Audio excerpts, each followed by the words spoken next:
परिचय। क्या तुम जानती हो कि सभी सजीवों को भोजन की जरूरत होती है? इससे हमें कार्बोहाइड्रेट, प्रोटीन, वसा, विटामिन और खनिज यानी मिनरल मिलते हैं, जो शरीर के विकास, स्वास्थ्य और बढ़ने के लिए जरूरी होते हैं। हमें भोजन पौधों और जानवरों से मिलता है, जो खेती या पशुपालन के जरिए हमें प्राप्त होता है। श्रुति, हमारे वैज्ञानिक खेती और पशुपालन से होने वाले उत्पादन को बढ़ाने के प्रयासों में जुटे हैं।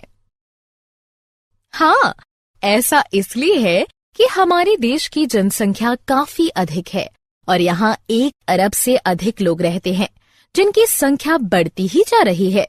इस बढ़ती जनसंख्या को खिलाने के लिए हमें सालाना 1/4 अरब अनाज से अधिक की जरूरत होती है। इस बढ़ती जरूरत को पूरा करने के लिए अधिक जमीन पर खेती करनी होगी। हालांकि हमारी जनसंख्या में बढ़ोतरी से घरों और उद्योगों के लिए भी जमीन की जरूरत बढ़ी है, इसलिए खेती योग्य जमीन की कमी आई है।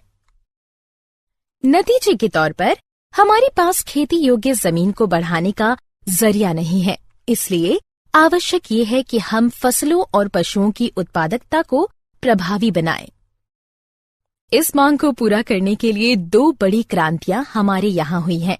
पहली हरित क्रांति, इससे अनाज का उत्पादन बढ़ा, और दूसरी श्वेत क्रांति, इससे दूध की उपलब्धता के साथ ही उसके बेहतर और प्रभावी इस्तेमाल में बढ़ोतरी हुई। इन क्रांतियों की वजह से हमारे प्राकृतिक संसाधनों का व्यापक इस्तेमाल हो रहा है। ये हमारे प्राकृतिक संसाधनों को इस हद तक नुकसान पहुंचा रहा है कि उनके संतुलन के पूरी तरह नष्ट होने का खतरा पैदा हो गया है।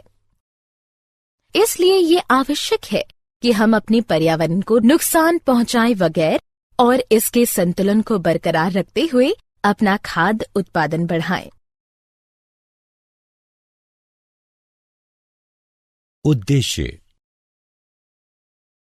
इस पाठ के अंत में आप निम्न करने में सक्षम हो जाएंगे: फसल उत्पादन में बढ़ोतरी को समझना, फसलों के विविध प्रकारों में सुधार को समझना, अनाज उत्पादन प्रबंधन को समझना, पोषण के प्रबंधन को समझना, खाद क्या है इसे समझना, खादों के गुणों और प्रकृति को समझना,